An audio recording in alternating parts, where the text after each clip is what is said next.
Hello everyone, आज हम start करेंगे क्लास 11th का एक इम्पॉर्टेंट टॉपिक का नाम क्या हमारा फ्रिक्शन। क्या नाम है? फ्रिक्शन। कि फ्रिक्शन क्या होता है? फ्रिक्शन क्या करता है? It opposes relative motion. Friction क्या करता है? Friction opposes relative motion. Friction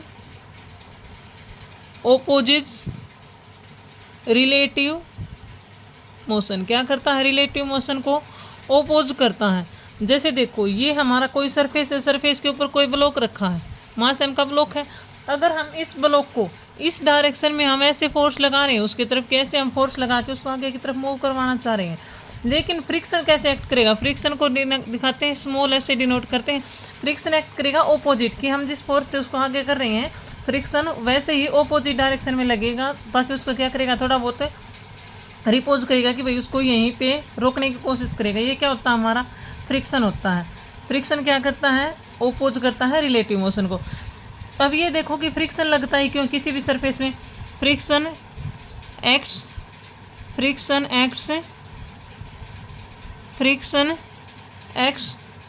in the surface due to irregularities in surface. Friction क्यों एक्ट करता है किसी भी सरफेस पे? क्योंकि सरफेस के अंदर क्या होती हैं? इरेगुलरिटीज होती हैं। क्या होती हैं? सरफेस के अंदर इरेगुलरिटीज होती हैं, उन्हीं की वजह से करता है।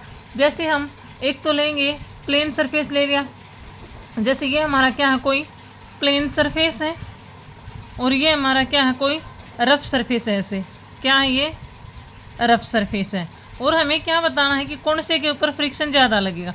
अब ये देखो, रफ सरफेस है तो इसके ऊपर फ्रिक्शन क्या होगा? मोर होगा। क्या होगा? फ्रिक्शन मोर होगा रफ सरफेस के ऊपर, और प्लेन सरफेस के ऊपर क्या होगा? फ्रिक्शन लेस होगा। अब ये इसको ऐसे देखो, जैसे हम कोई बॉल है, सेम बॉल लेके एक बार तो हम प्लेन सरफेस के ऊपर उसको गिराते हैं, वो ज़्यादा दूर तक जाएगी, फ्रिक्शन कम लगेगा, तभी वो ज़्यादा दूर तक जाएगी, ज़्यादा वेलोसिटी। और एक उसी बॉल को हम बाहर, जैसे हमारा रोड वगैरह होते हैं, ऐसे सरफेस पे गिरते हैं, रफ सरफेस पे, तो वो बॉल क्या करेगी? कम डिस्टेंस ट्रैवल करेगी, धीरे धीरे जाएगी। तो वो क्या होता है? फ्रिक्शन। रफ सरफेस पे ज़्यादा लगता है, प्लेन सरफेस पे कम लगता है। टाइप ऑफ फ्रिक्शन, कि फ्रिक्शन की कितनी टाइप होती है? फ्रिक्शन होता है हमारा दो टाइप का। पहला है हमारा स्टैटिक फ्रिक्शन। क्या है? Static friction. सेकंड वन क्या हमारा? Kinetic friction. सेकंड क्या हमारा? Kinetic friction. अब देखो, अब नॉर्मली देखो, स्टैटिक फ्रिक्शन कब लगता है? जब हमारा कोई ऑब्जेक्ट रेस्ट पे है और वो उसकी टेंडेंसी है कि वो मतलब अभी मोशन कर सकता है किसी भी टाइम, तब कौन सा फ्रिक्शन लगता है? Static friction. When tendency of an object, when tendency of an object relative motion is there.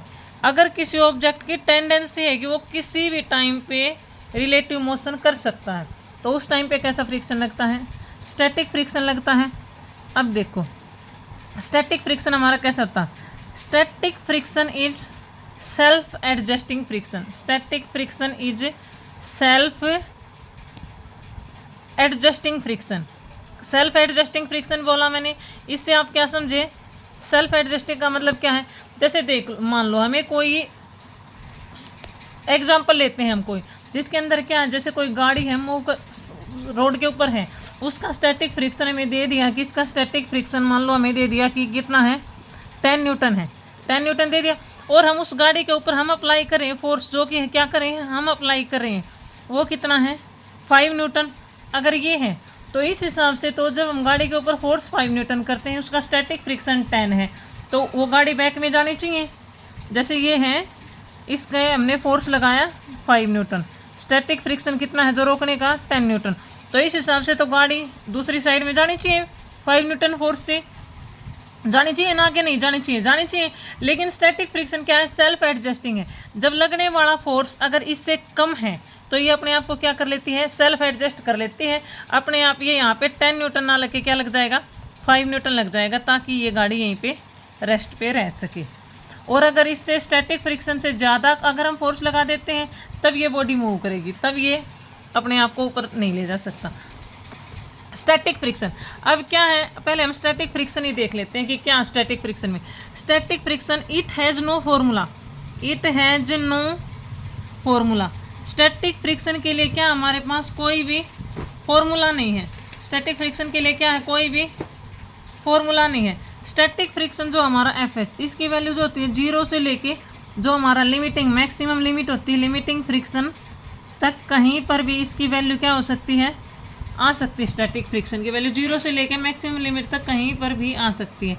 ये हमारा क्या है, स्टैटिक फ्रिक्शन है। ओके, चलो अब मैं आपको क्या बताती हूँ, लिमिटिंग काइनेटिक फ्रिक्शन बताती हूँ। सेकंड हमारा फ्रिक्शन कौन सा है, काइनेटिक फ्रिक्शन। कि काइनेटिक फ्रिक्शन क्या होता है, काइनेटिक फ्रिक्शन क्या होता है, जब कोई ऑब्जेक्ट है, जैसे गाड़ी है, अभी वो चल रही है, तो चलती हुई गाड़ी में फ्रिक्शन तो अभी भी लग रहा है, फ्रिक्शन तो अभी से एक्ट करता है। तो अब कौन सा फ्रिक्शन है, kinetic friction. When object is in motion, जब कोई भी ऑब्जेक्ट मोशन में है तब उस पर कौन सा फ्रिक्शन एक्ट करता है, काइनेटिक फ्रिक्शन एक्ट करता है। अब काइनेटिक फ्रिक्शन क्या होता है, it is constant. Kinetic friction क्या होता है, ये कांस्टेंट होता है। और काइनेटिक फ्रिक्शन का फॉर्मूला क्या होता है, एफ के म्यू के इंटू एन। क्या फॉर्मूला होता है, म्यू के इंटू एन। ये काइनेटिक फ्रिक्शन का फॉर्मूला है। यहाँ पे म्यू के क्या है, ये क्या है, coefficient of kinetic friction. Mu के क्या, म्यू के क्या है, कोएफिशिएंट ऑफ काइनेटिक फ्रिक्शन। ये म्यू के कोएफिशिएंट है काइनेटिक फ्रिक्शन का। अब आप ये देखो, ये एफ के जो है, एफ के और एन, ये एन भी क्या है, एक फोर्स ही है। क्या है, फोर्स ही है। फ्रिक्शन क्या है, ये भी एक टाइप की फोर्स ही है। तो ऊपर भी फोर्स, नीचे भी फोर्स। तो म्यू के हमें क्या मिलेगा, म्यू के हमें क्या मिलेगा, एक रियल नंबर मिलेगा, नंबर मिलेगा, रियल नंबर। तो mu k mu k has no unit and no dimension, इसकी कोई भी डायमेंशन भी नहीं होती। अब आप ये बताओ, जैसे मैंने आपको काइनेटिक फ्रिक्शन बता दिया, स्टैटिक फ्रिक्शन। काइनेटिक फ्रिक्शन बड़ा होता है या स्टैटिक फ्रिक्शन, एक बार आप बताओ। तो अभी आप ये देखो, जब कोई भी गाड़ी खड़ी है तब हम उसको चलाते हैं तब उस पर फोर्स ज़्यादा लगता है, तो स्टैटिक फ्रिक्शन ज़्यादा होगा। काइनेटिक फ्रिक्शन, जब कोई गाड़ी चल रही है तो उसमें तो फोर्स एक बार चल रही है तो थोड़े से फोर्स से भी चल पड़ेगी। अगर कोई इंजन बंद है तब उसको चलाने में ज़्यादा एनर्जी देनी पड़ती है। तो स्टैटिक फ्रिक्शन जो होता है हमारा, क्या, स्टैटिक फ्रिक्शन जो है हमारा, वो ग्रेटर देन होता है किससे, काइनेटिक फ्रिक्शन से। ओके एवरीवन, हमारा टॉपिक यहाँ पे ख़त्म होता है। अगर आपको और कोई नया टॉपिक करना है तो आप मुझे बता सकते हैं। Thank you.